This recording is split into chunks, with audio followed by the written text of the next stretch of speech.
Okay, so let's start class.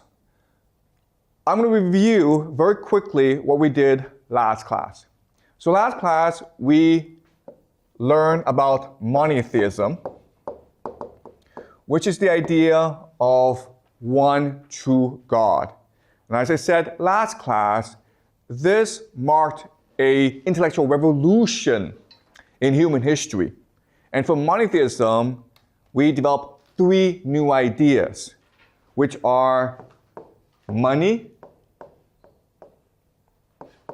individual, and the nation state. It's important to note that these ideas have always existed in human history, but with monotheism, these ideas became the dominant paradigms. And together, they will give us modernity and create the world that we live in today. Okay, so that's what we discussed last class. And remember, last class, we also discussed that this created a lot of problems for us. There are a lot of benefits, but there are also a lot of consequences. Okay, so we're going to continue the story of humanity today. And today, I want to focus on a very specific question. Why do societies rise, and why do they fall? Okay, and I know that these first few classes may seem abstract and theoretical, but that's because we're developing the analytical models in order to better understand our world. So as we move on, we will start looking at very concrete examples. But for the first few classes, please be patient. We are going to develop the theory to understand the world. All right? So let's discuss societies, why they rise, and why they decline. Now, unfortunately, we live in a world in decline. So there are lots of signs that the world is in decline. What are these signs? Shout out some signs. Wars. Yeah, very good, okay? So you have conflict and wars. You look at the situation in Ukraine, look at the situation in the Middle East. But also, you may have seen the news and you have seen conflicts arising in Southeast Asia, Thailand, Myanmar. Also, Trump is about to send US troops to Mexico and Venezuela. Okay, so we live in a world of conflict. And that tells us that the world is in decline. What are some other signs? Environmental issues. Good, yes. So you have climate change. Okay, we are putting too much pressure on the environment, so the air, the water, the land is becoming much more toxic. Okay, good. What else? Good, yes, unemployment is going up. But not only that, but people's attitude towards work is declining. We live in an age when people don't take work that seriously. People are not as enthusiastic. They're not as motivated to work hard as before. And we call this in China the Bailan age, right? The age of Bailan, meaning let it rot. Like, who cares? Don't take things too seriously. In America, the term is called quiet quitting. Okay, you pretend to work, but you're not really working. What are some other signs?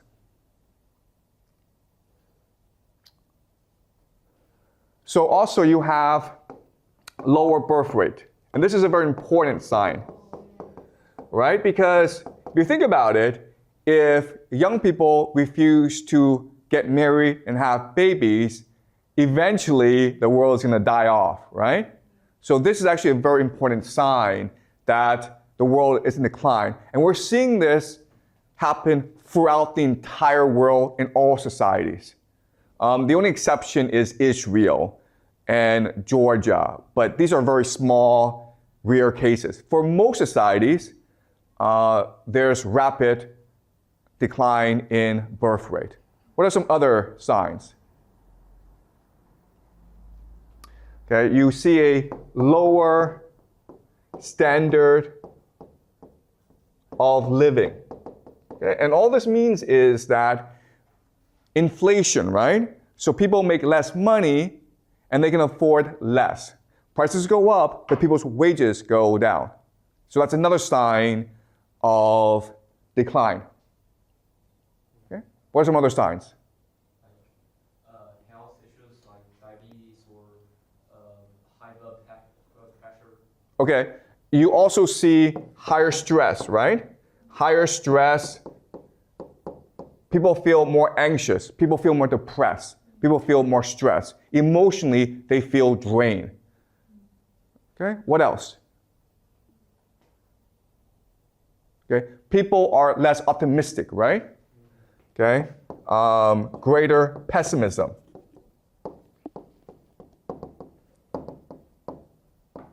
Okay, also, and this is really important, is the idea of debt, right? Both public and private. There are lots of governments around the world that are facing a fiscal crisis. A fiscal crisis just means that they spend more than they take in tax revenue. There are many families in China, in the United States, throughout the world that are heavily in debt.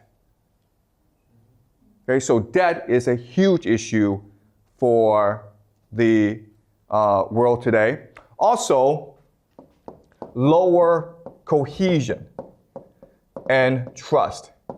And what this means is that people no longer trust each other as they did before. Society is less cohesive. If you walk on the street and you see a man on the street bleeding or hurt, you're less likely to help him.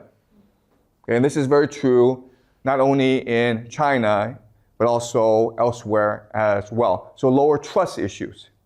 What are some other signs? Disease.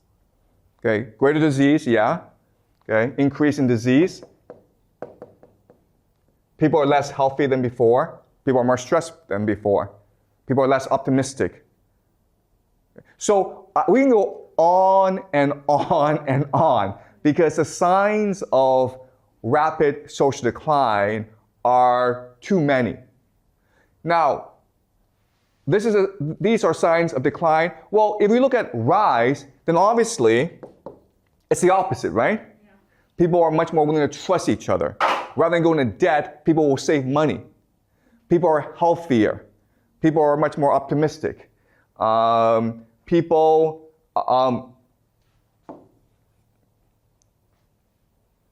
are having lots and lots of babies, right? People are employed. Okay? So these are all signs that society is in decline. The rise, it's the opposite. Also, another sign of decline that's very important that doesn't really happen in China, but happens in the Western world is immigration. Okay? Immigration. Immigration is a huge issue in the Western world, and we will discuss immigration in future classes. But immigration is a sign of decline because it reduces cohesion. Okay? And it also reduces the standard of living. Okay? Another sign of decline is also housing prices go up. So people can no longer afford to buy a house.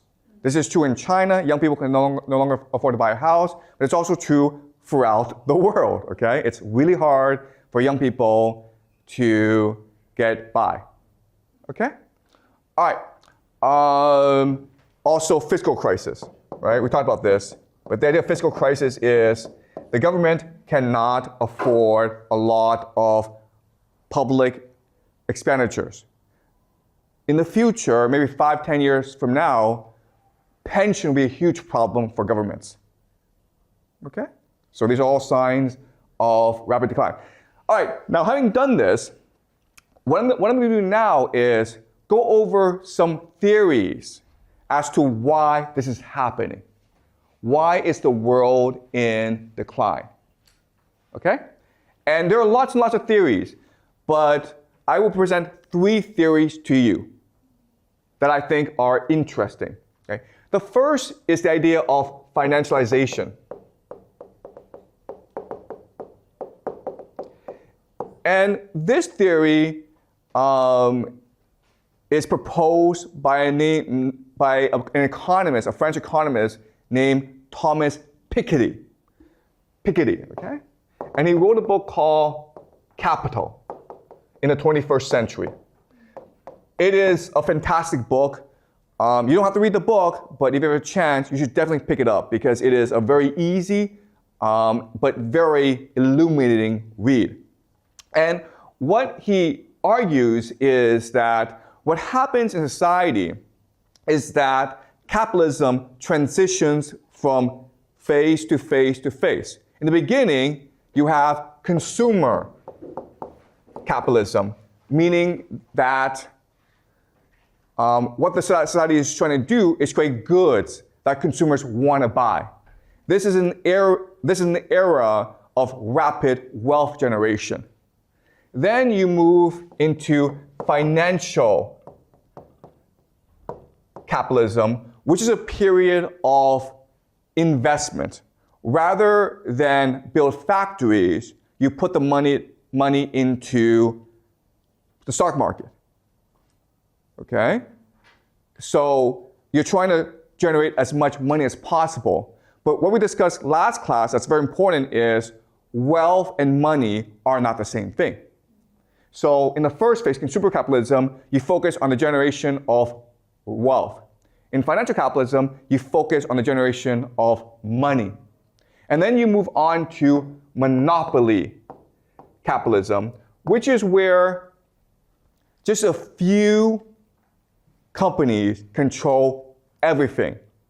And we live in an era of monopoly capitalism. And this happens because it is much more profitable for companies to be monopolies than to be in competition with each other.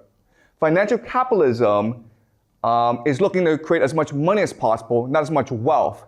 And so a few companies come to dominate, become monopolies. And that's the age we live in today. Okay? Now, why is this important? It's important because when we make this transition, people are no longer focused on working hard. They're only focused on speculating. All right? So let me give you an example.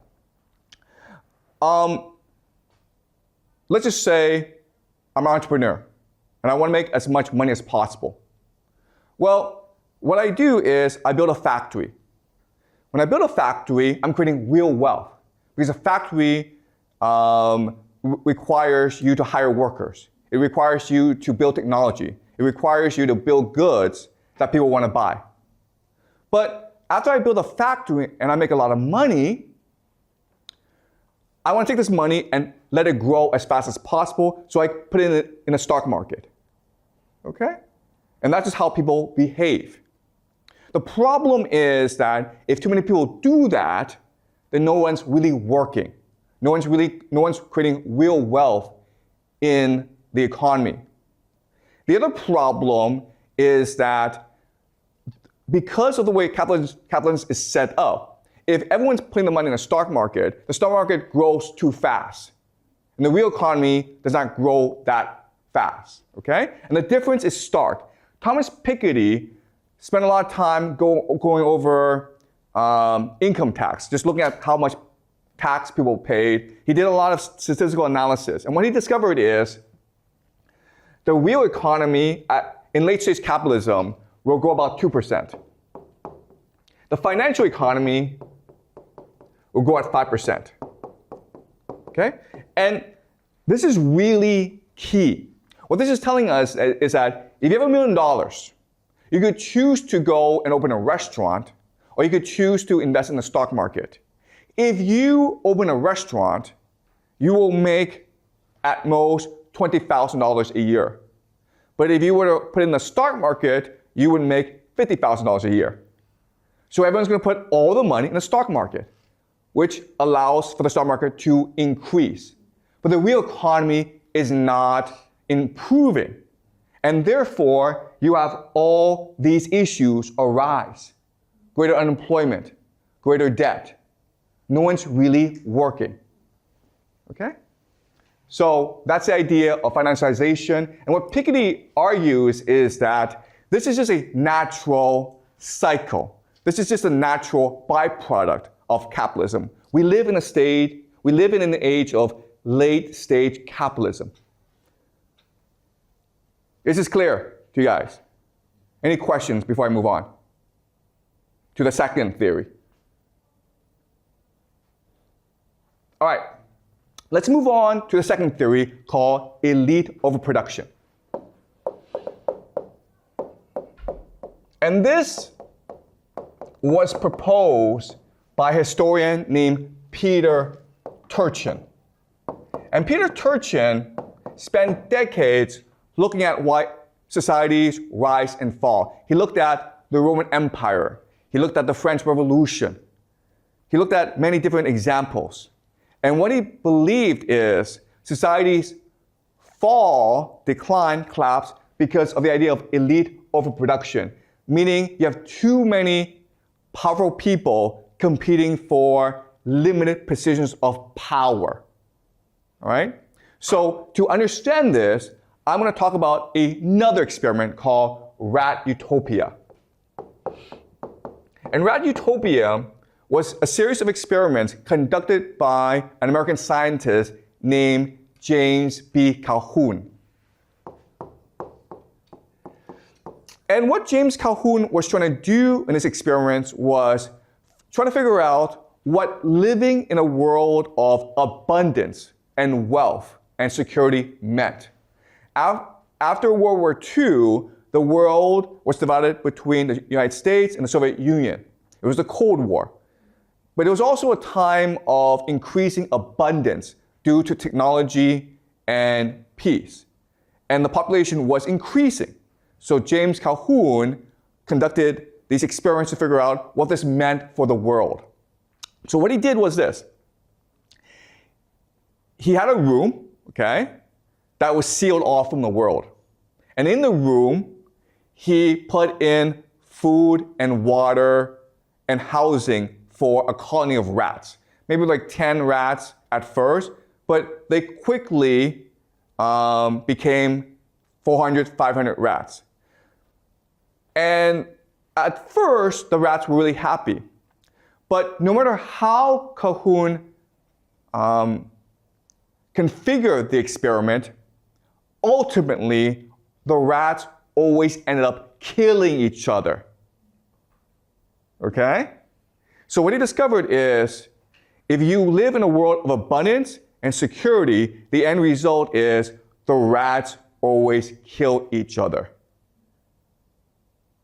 And he kept on doing this for 20 years. And he could never, ever create a situation in which the rats lived peacefully. And he could never figure out why this was the case. And even today, there's a huge debate as to why this is the case. But he had a theory, okay? And the theory is this. The rats were not competing for food. They were really competing for status. All right. So let's think of this, okay? In a state of nature, in the real world, rats compete each other for mating rights, right? So you see a beautiful rat, and you fight over her, right? The rat who wins out is now the alpha male. And the alpha male can have as many female companions as he wants. Okay? And what do the other rats do? In nature, what will the other rats do? Fight against him. Well, the other rats will probably run away, go somewhere else, and find other female companions, right? Because everyone's trying to be the alpha male. But what's the problem with James Calhoun's experiment? Why do they fight each other? there's no place for them to go. They're stuck where they are. You understand? So status is what we call a zero-sum game. I win, you lose. Okay? There can only be one winner. But in nature, if I win, then the other rats run away and try to figure out, try to build their own colony. But in James Calhoun's experiment, there's no place for them to go. And so all that happens is they keep on fighting each other until they die. Okay? And that's the idea of elite overproduction. And that's what Peter Turchin says. The elite, the children of the elite, are always fighting for positions of power. Not normal people, it's the children of the elite. But eventually, the elite have too many children, and there are not enough positions of power. Okay? Another way of saying this is that in China today, there are too many graduates of Peking University, Beida, and Tsinghua University, Tsinghua, right? They want to be the big boss. They want to have the power, but there's too many of them. Okay? There's no place for them to go. And that leads to conflict in society. And ultimately, what Peter Turchin has discovered is, if that's the case, then elite overproduction will ultimately lead to either war or revolution.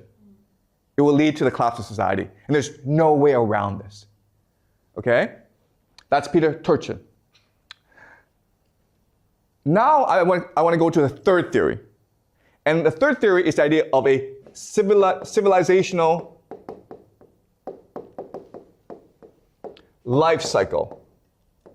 And this is proposed by a German philosopher, scholar named Oswald Spengler. And what he argues is that society, culture, civilization, it's no different from a person. As a person, as a human being, we go through a life cycle. We are born, we grow up, we mature, then we die. Right? And there's no way around this. We all have limited life cycles. You can live to 100, you can live to 150, but eventually you'll die. And what also Spengler says is that happens in society as well. And there's nothing anyone can do about this. So let's go over the life cycle for civilization, okay? In the beginning, you are in the village. Then you move to the town. Then you move to the city. Then you develop the megacity. Okay? Not all civilizations will go through the cycle, but the successful ones will go through the cycle. Okay? You start off, so the Romans, right? The Qing dynasty. You start off in a village, then if you're successful in the village, you build a town, then when you're in a town and you're successful, you defeat other towns and you build a city, and you become a megacity. Okay? And what Oswald Spengler says is, at the height of the civilization must now die. Okay? So let's go over the theory. Well, in the village, life is pretty simple. People work hard. Okay? They are united. They have a collective mentality. Everyone's helping each other. And also, what's really important is lots of babies, right? It's very common for mothers to give birth to 10, 11 kids in a village, right? And the reason why is kids are free labor. So you're incentivized to have as many children as possible. Okay, so this is the framework of a village. But as you go up the civilization ladder, as you mature as a civilization, what happens is you have increased abstraction. Abstraction is just a fancy word for you're removed from reality. Okay? So when you're in a village, you understand everything, right? You understand, oh, the food that I eat comes from the seeds I implant, right? But when you're in a city, guess what? Those drinks you're drinking, you have no idea where it comes from, right? The food you're eating, you have no idea where it comes from. It's all abstract to you. It's all removed from reality, okay? So in the village, people are engaged in working hard and in helping each other. But as you move up, people become much more individualistic. Right? You're concerned about your own personal pleasure. You're concerned about how do I derive benefit from this? Okay? So another way of saying this is, in a village, what keeps people together are emotions and tradition and relationships. But when you move to a megacity, what is it that holds people together? It's money, right? Money is the greatest abstraction. The problem with money is that it means we don't have to ever trust each other. In a village, if you get sick, everyone comes and helps you, right? But in the city, if you get sick, you go to the hospital and pay the doctor. Your neighbors don't have to care. Your family doesn't have to help you. Okay? So you become individualized. You become atomized. Okay? And in this megacity, what happens is, because you are concerned only about your own individual pleasure, you don't work hard anymore. In fact, what you want to do is you want immigrants to work for you, right? You no longer care about other people. All you care about is yourself. And guess what, guys? You don't want to have any children, okay? And that's why the megacity represents the death of civilization. And what is Beijing? What is Shanghai? What is Washington, D.C.? What is New York? What is Paris? What is London? They're all megacities. Okay? And that's why we have these trends. And what Oswald Spengler says is, there's nothing anyone can do about this. It is a natural life cycle. All right? So these are the three major theories I want you guys to remember. Okay?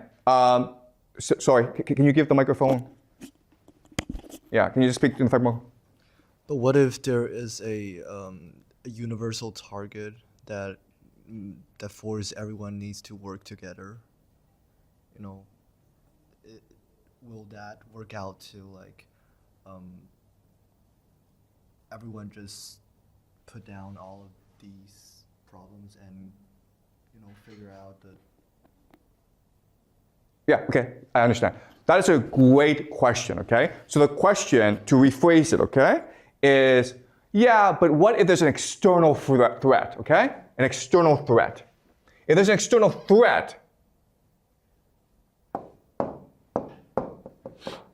then surely this system, this life cycle, can be extended, right? And external threats are examples of, hey, let's say there's an alien invasion. Let's just say China's being attacked by the United States, right?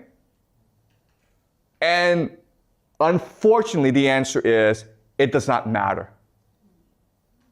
Because once you've reached the point of a megacity, first of all, you're so selfish, you're self-absorbed, you are not aware of external threats. The other issue is, you're no longer capable of working together because you don't trust each other. Okay? So the external threats factor doesn't really matter. But that's a great question. Thank you for asking, okay? Yes, in theory, oh my God, if aliens come, then humans would unite. No, that's not what would happen, okay? What would happen is certain factions of humans would try to align with the aliens to conquer everyone else. All right? All right. So having gone through these three theories, what I'm going to do is combine them together to create a comprehensive, holistic, broad theory of why societies rise and fall. Okay? All right. And the problem with theories is they are simplistic and inaccurate and imprecise. So I warn you that this theory has limitations. But for our purposes, what we want to do is have a working framework. And then when we apply this framework to concrete examples, we can better refine this framework, okay? All right, so I warn you that this framework, there are a lot of problems with it, but it is a useful tool for us to analyze society in the past, okay? All right, so I'm gonna make generalizations about how society is structured. So at the core of society, the very powerful people, these are certain families, okay? These are the founding families of this nation. And there's not that many of them, maybe 10, maybe 100, okay? But at most 100. So if you go back to the Roman Empire, and the Roman Empire controlled most of Europe, as well as Anatolia, Egypt. It was a huge area, but really there were only about 200 families that controlled the Roman Empire, okay? All right, so how these families express power, how they control power in society is through three mechanisms, okay? Three pillars of power. And these three pillars are finance. Okay? Finance, we talked about last class, it's just central banking, all right? Second pillar is religion. Religion is just what people believe, how to control what people believe.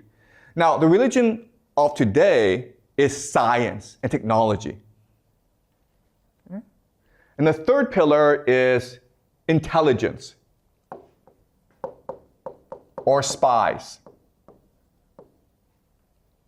All right? Now, for the purpose to save time, I'm not going to go too deeply into intelligence and religion, but I will in future classes, okay? I just need you to remember that there are three pillars of power at the core of society: finance, intelligence, and religion. And it's their nexus, their combination that allows the elite to control everyone else, okay?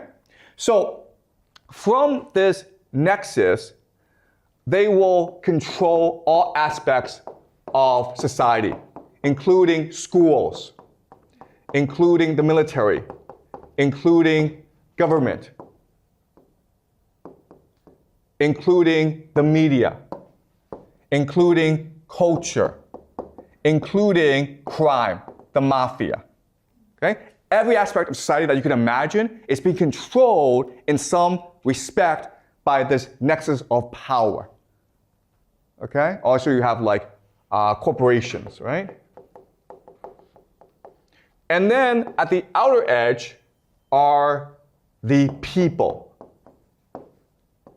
okay? The people, because they're so massive, the massive people, they're the ones who generate wealth for society. So this system is designed to create as much energy as possible through the people, okay? Energy.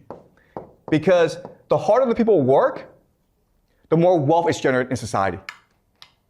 All right? So a metaphor that we can use is this. Think of society as a corporation. The people are the workers, right? They're the ones who do the real work. The elite, these families, are the owners. And these people in between, the middle class, are the managers. Okay? So again, this is a very simple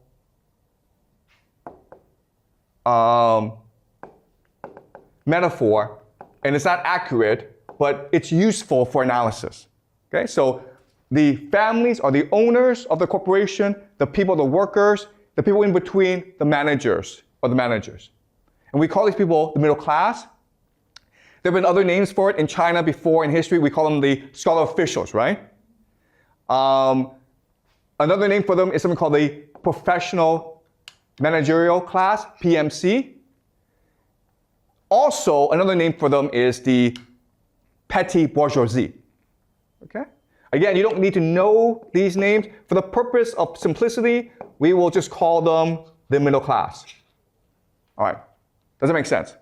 Okay, so having gone through the structure of society, let's talk about what happens when society rises and falls. Okay? When it rises, the dynamic of these three groups, it's very interesting. When it rises, the families who own the nation are happy to let the managers control society. And this is what we call democracy, right? And the managers are always providing feedback to the families and saying, we should treat workers better. If we treat workers better, then they will work harder. Okay? And at this point, things are great. The people feel that they have a voice in the system, they're making good money, everyone's really happy. But what happens because of the elite overproduction is these families produce too many children who want positions of power. Basically, they want to spend money from the corporation. And now the corporation is in trouble. It's in debt. Okay? So at this point, what happens is this. You would think the managers would say to the families, listen guys, we need to be more fair to the people. But what really happens in reality is the managers exploit the people. Okay? The managers will now deceive. They will lie to the people. They will commit fraud. They will exploit the people. Why? The reason why is this. What the managers really do is something called rent-seeking behavior. Okay? Rent-seeking behavior just means they have a certain power that they want to exploit in order to extract wealth from other people. So for example, the most classic example is you own an apartment in Beijing, right? So you rent it out to someone who needs to live in Beijing and you collect rent. Well, this is true for a lot of people. So if you are a lawyer, you collect rent because only you can work in the court system. So if you want to sue someone, or if you have a contract dispute, you have to go to a lawyer, okay? The lawyer is collecting rent. And that's what the middle class, the professional managerial class do. They are rent seekers, okay? Another way of saying this is, guys, if you go to a company, you know what the workers do, right? You know what the managers do? They really don't do that much, okay? And this is true for the middle class. Like, the managers, the middle class, live very nice lives. And so when the company's in trouble, the managers are like, well, I have a very nice life, I have a very nice job, but I don't really don't do anything, so I'll probably be the first to get fired. So they have to show their worth. They have to prove their worth, and therefore, they exploit the workers. Okay? Do you understand? They push the workers harder to generate more wealth. All right? So in the decline phase, this is not really a problem. But what happens over time is the conflict within the elite gets worse and worse. Elite overproduction. And what will eventually happen is they will form into factions that compete against each other for power. Okay? And when that happens, then society becomes aligned into factions. The factions will bring in certain elements of the middle class, which will then bring in certain elements of the people. And now, what will happen is civil war or revolution. And this marks the collapse of society. What's really important for us to remember is this is a natural cycle, and no amount of external threat will change that dynamic. Why? Because it's very common for these factions to align with mercenaries. Okay? So there's foreign invasions, not because some guy overseas is like, oh, this society is unstable, I'll come and invade. What happens often is a certain faction invites mercenaries into the nation as part of the power struggle. And then the mercenaries realize, you know what? We can stick this for ourselves. All right? So when you reach the collapse phase, the society is much too insular, much too wrapped with infighting to care about external threats. And that's why, if there's an alien invasion, it really wouldn't change anything. Okay? All right? Is this clear to you guys? Yes. So again, this is the model we're working with to explain the rise and fall of societies. At first, in this system, the elite families are willing to let the managerial class incentivize and motivate the workers to do their best. And you do that through democracy, through openness, through meritocracy, through innovation. But over time, as these elite families have more and more children, and these children are engaged in rent-seeking behavior, they basically want to steal profits from the corporation. The corporation runs into trouble, and the managers are forced to coerce the people, which leads to greater conflict. And eventually, over time, the collapse happens when society breaks up into different factions, which leads to civil war or revolution or war. Okay, so that's the model we're working with. All right, any questions? Are you guys clear about this? Yeah. What if they just don't have that much children?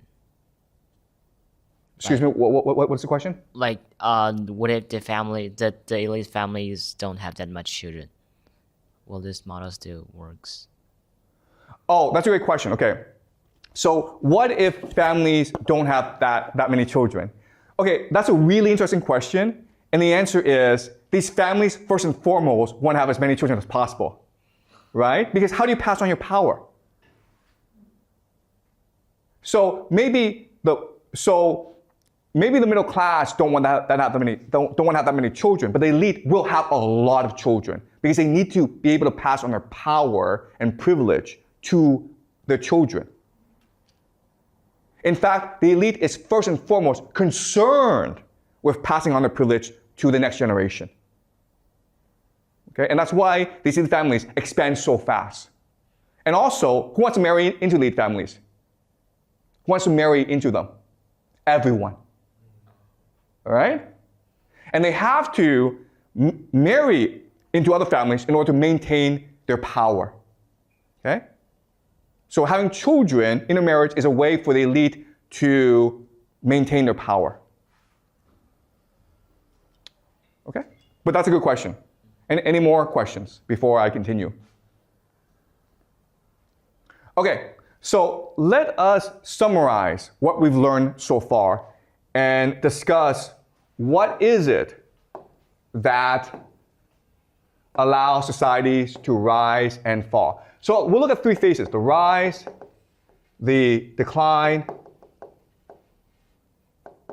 and the collapse. Okay, so when I mean decline, I don't mean like things are getting worse. I mean things aren't improving, okay? So rise is when things get better, decline is when things are stagnant or getting slightly worse, collapse is when society is about to fall apart, okay? So if you look at these three particular phases of society, there are different characteristics. When society rises, it is first and foremost open. Open just means that you have opportunities for social mobility in the society. If you're a poor person, you can make money. You can become wealthy. Your talent is appreciated. It's a meritocracy. It's innovative. If you criticize society, people are like, thank you for criticizing us because criticism makes us better people. Okay, there's open debate. Now, what's really interesting is most young societies are open societies, okay? So, for example, in 1950s, America was a democracy, right? China was communist. But, this is really interesting, in the 1950s, they were both open societies. You could criticize leaders. In fact, you were encouraged to criticize leaders. China was as democratic back then as the United States, okay? So it's not about political systems, it's just about what stage you are in social development. So if you're young, you're going to be open, you're going to be democratic, you're going to be meritocratic. You want to learn, so you will listen to criticism, okay? That's the first great characteristic of a society on the rise. It's openness. But When you reach a decline phase, guess what? Society becomes bureaucratic. Okay? Bureaucratic. Why? Because if we go back to this model, as the company loses more and more money, the managerial class is concerned with maintaining their jobs. So they become bureaucrats. Okay? They have to prove their worth. So they create a lot of paperwork. They make everyone follow the rules. Society becomes more and more bureaucratic. Then in collapse phase, society becomes authoritarian. Okay? Before decline, it's all following the rules. Now, it's just ruled by force. Okay? But there's another way of saying this. In the rise phase, what matters is the consent. Okay? So these three groups, the elite, the middle class, and the people, they're all working together to improve society. There's consent. But when you hit the decline phase, now there's deception. And then when you hit the collapse phase, it's coercion. So let me give you an example. Let's just say we are in the rise phase, right? Well, we want to go to lunch. So we discuss where we go to lunch.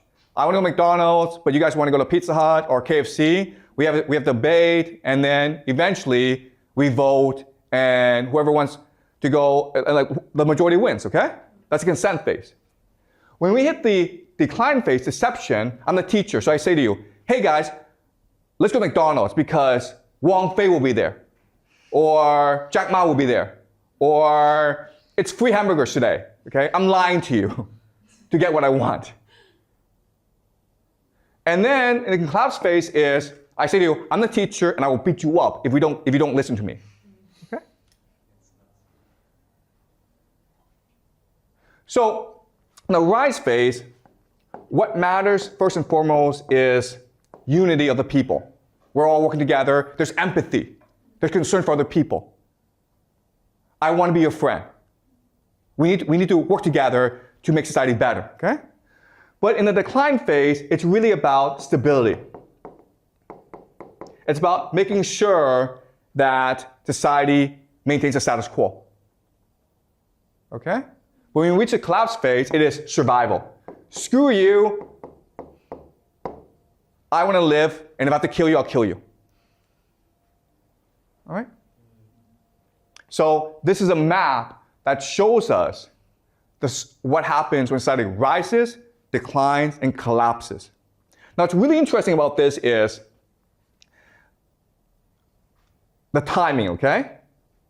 So if you actually look at societies, the timeline, it goes like this, okay? There's a steep rise, the decline is slow, and the collapse is sudden.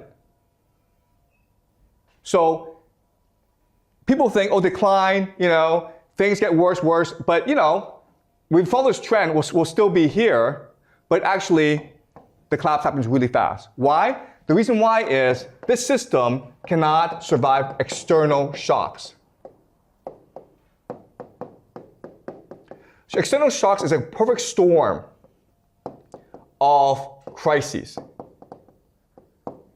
So another way of saying this is, maybe society prepares for, okay, if there's a plague, we'll do this.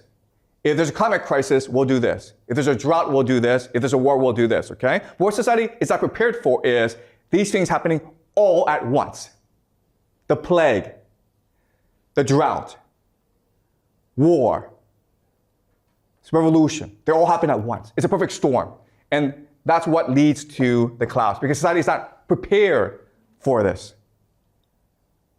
Okay? And why is society not prepared for this? Because when you hit the authoritarian phase, you're not allowed to criticize the system anymore. The problem are those who speak out. The problem is those who point out the problems of society. In the rise phase, those who criticize society are the heroes. They are appreciated. They are rewarded. In the collapse phase, those who speak out are the enemies of society.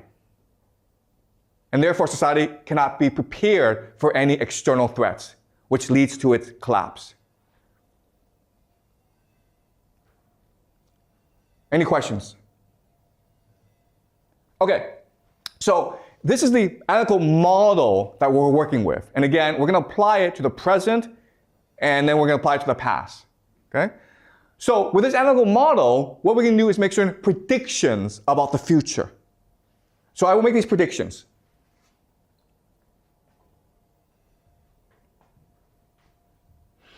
And I expect these things to happen in the next 5 to 10 years. 5 to 10 years. Or 10 to 20 years. Okay, I don't know the time frame, okay? But I expect these things to happen. Okay, the first thing that's going to happen in the Western world is decline of democracy and freedom. So remember, in the rise phase, society is democratic and open and meritocratic. But as you move on, it becomes more bureaucratic and ultimately authoritarian, okay? So we will see the United States, Europe become much more authoritarian. You will see a collapse of democracy and freedom in these nations. And already we're seeing this happen in the United States, where Trump is using more and more military to resolve issues, right? So that's the first prediction. And this is going to happen throughout the Western world. Second thing is economic collapse.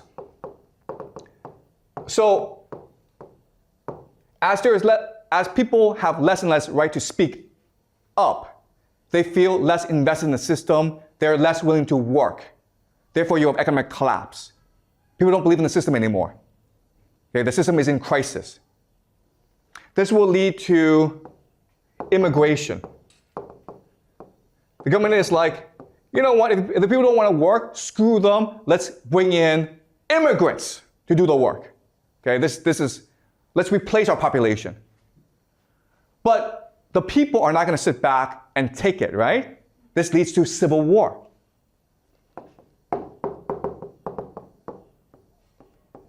People are not killing each other on the streets.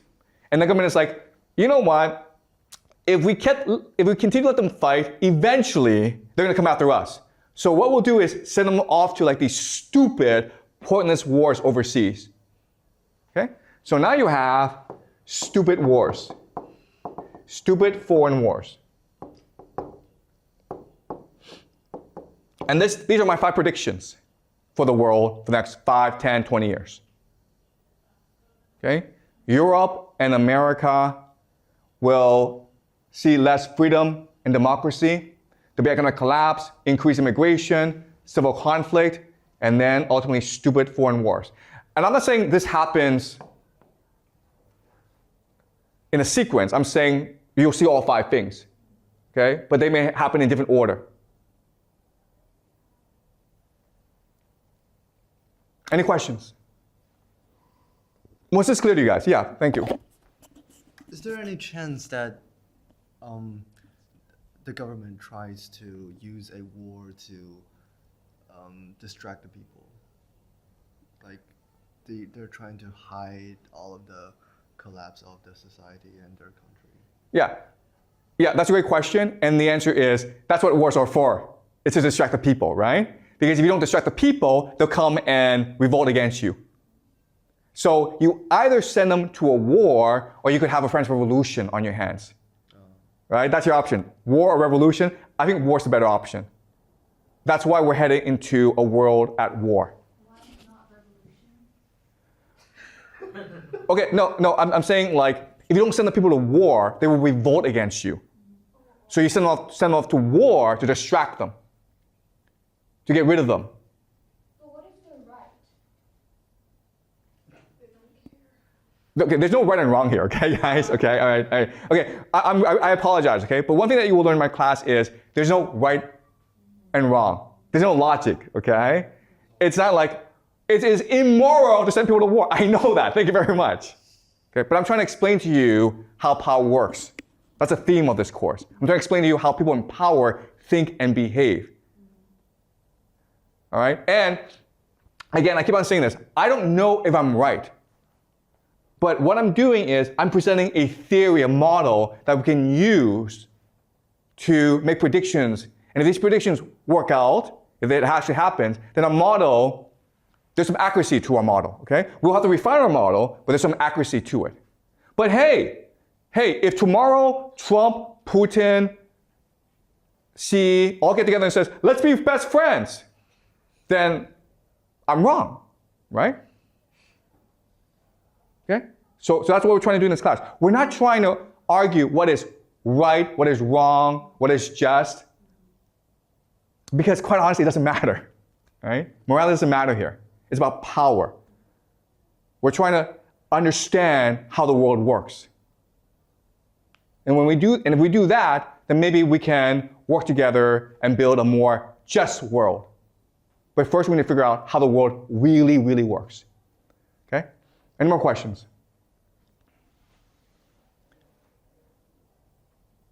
Okay, great guys. So we will continue this story next class. I'll see you guys next class.